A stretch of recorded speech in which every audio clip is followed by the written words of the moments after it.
Sweden, the maximum 14 days. Some countries say 12 days. So a 14-day-old baby, I mean, it's pretty much nothing. However, um, is it even ethically correct or right to take this person's life before they can even start? So this is a huge one right here. So now we'll go into law. Nice blue.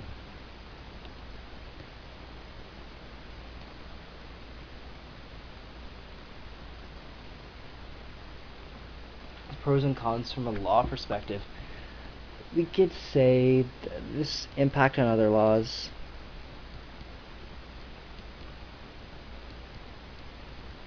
And I'm going to use ALS as an example right here. The most neurological degenerative disease that at a point, I mean, there's just not enough doctors can do, and this is why we can even bring up Sue Rodriguez.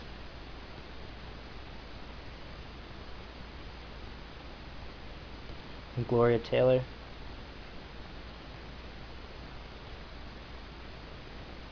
I mean, these were two resilient advocates for a euthanasia legislation in Canada, and undoubtedly they impacted the recent legislation on a euthanasia. However, it is only for a year. But I mean, these conditions, ALS, Alzheimer's, Parkinson's, they're all very promising in stem cell research. So this law itself, euthanasia, also is a very controversial topic in the world. Once again, is also very 50-50, especially when we're talking about religion. There's not a lot of people who comply with euthanasia use. So if this law was to be legislated, hypothetically, years from now, if we could actually prove evident that embryonic stem cell research does cure Alzheimer's, does cure ALS, then we wouldn't really have to fight about these euthanasia laws. However, once again, on the opposite end, there's going to be a whole bunch of new laws. And these laws are going to be specified towards cloning. How far can we really go with this cloning? What happens if later on of an embryo, so an older embryo, I guess we could say, is actually more beneficial to the therapeutic methods of embryonic stem cell research? Is it okay to let them live a little bit longer? I mean, this is going to raise a whole bunch of speculation, and there's going to be a whole bunch of new laws that are going to have to be set out. And not everyone is going to comply with these laws.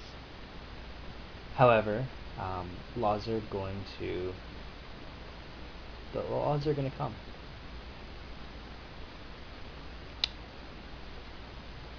Okay, so let's go back to Sweden. I brought up Lund University. Lund University. So where's the evidence that these stem cells can actually cure even the worst neurological conditions? Well, just in 2014, people in biotechnology at Lund University actually cured Parkinson's in rats. And we all know that if something can be done to a rat, I mean, it's only a matter of time before this actually gets to humans. So this is going to be a huge breakthrough in regards to Parkinson's. There's a lot of athletes that get this, and it's pretty much only getting worse and worse, and the population of people with Parkinson's is only increasing, as soon we're going to be able to actually tackle this in human beings, and I mean that's the whole point of this. So this is actually there's the evidence, and it's very promising. So this is what Sweden is doing, and we could get into the history behind, I guess, embryonic stem cell research on a global scale. So, could go back to 1964. Researchers were able to isolate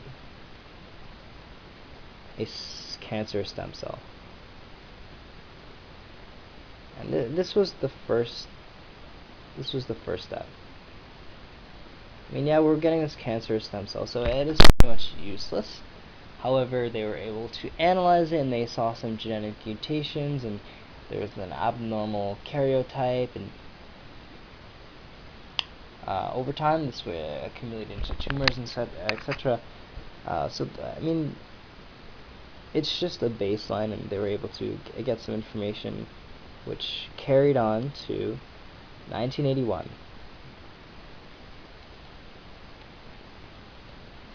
Embryonic stem cell isolated from mice at one of the most prestigious universities in the world, Cambridge.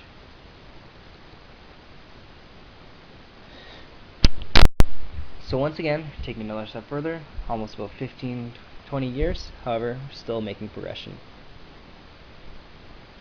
20 years again later,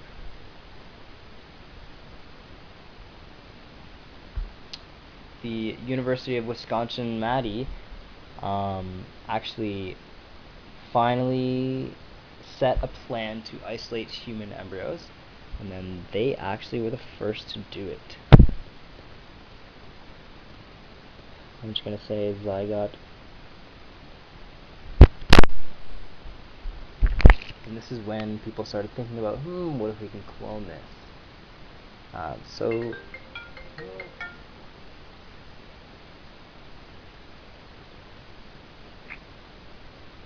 2009, this was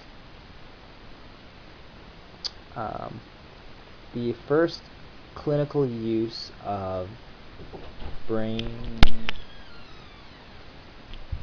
stem cell research in regarding to the spine and the brain, so neurological stem cells. And this was, they called these oligodendrites.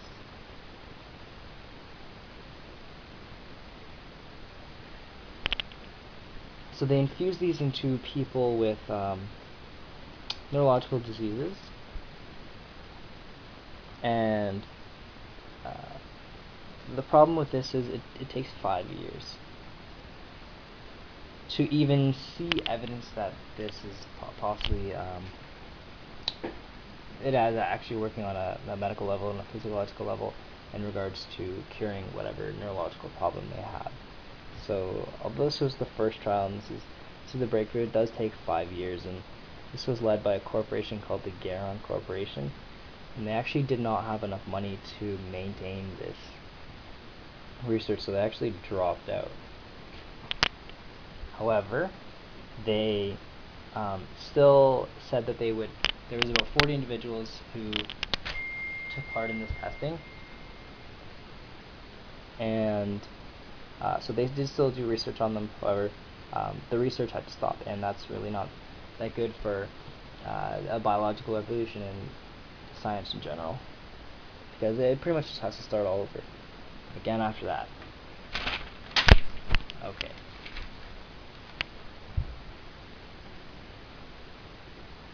Should research continue? Well, personally, I believe yes, research should continue. And this isn't just a yes or no question. It's the evidence, the Parkinson's, the promising cancer development, or rather development, cancer research.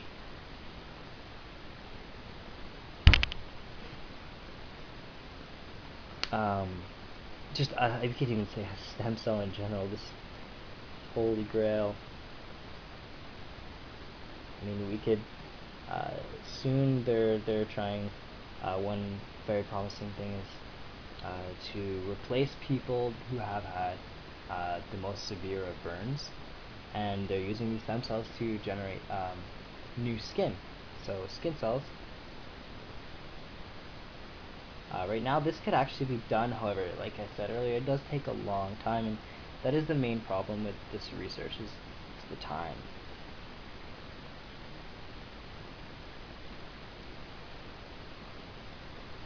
So yes, I believe that it's very promising, and being someone who loves medicine and biology, I want to see new things happen. I want to be almost a part of it. So yes, I agree that embryonic stem cell research should be continued because of the promising evidence. If there was no evidence, I probably would not be okay with um, some of the negative ethical reasons like taking a human's life.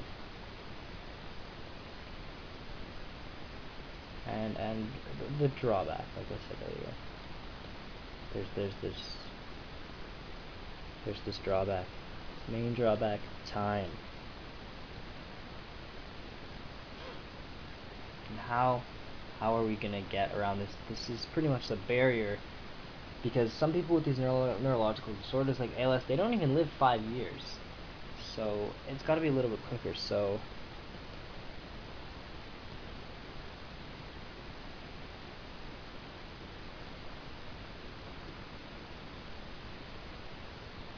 what do we do in the body to speed up processes? We use vitamins and enzymes. Well, whether it's reproducing these embryonic stem cells, we could use vitamins or minerals and enzymes to speed up either the growth or either the growth in the human body as itself. And then on the other end of this spectrum, the therapeutic relation,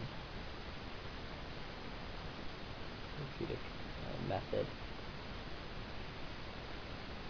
This could also speed up this process, which is most important, because we want, especially with these rapidly acute degenerative diseases, we want these people to be fixed pretty much before they die. So this is my way of pretty much potentially improving embryonic stem cell research and embryonic stem cell cloning.